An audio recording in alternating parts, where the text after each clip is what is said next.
The protests have at times been violent, but it didn't deter hundreds from turning out for a sixth week.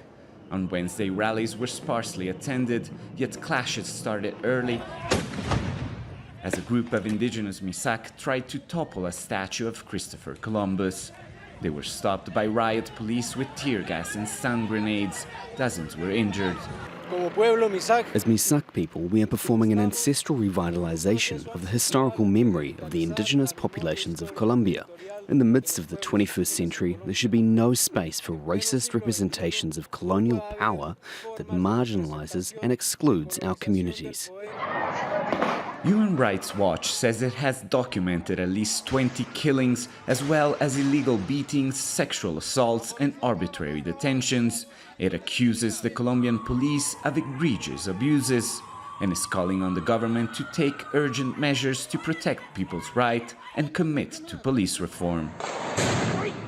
Estamos, de cualquier manera, we are dealing with a police force that lacks basic standards of training and accountability, and that above all doesn't have the sufficient oversight to act in a manner that ensures the basic respect of human rights.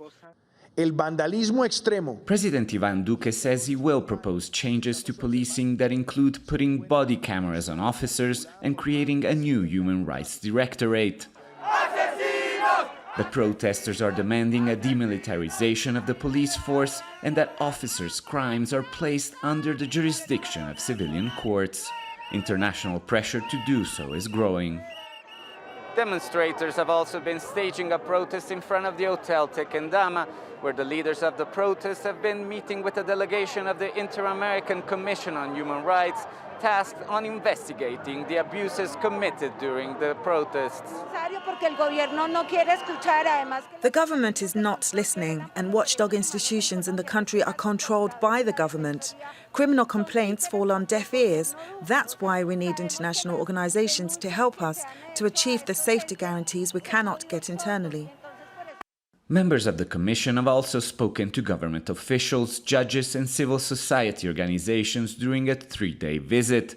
They are expected to release recommendations next week. In the meantime, negotiations between protesters and the government remain stalled, leaving the crisis on the streets with no end in sight. Alessandro Rampietti, Jazeera, Bogota.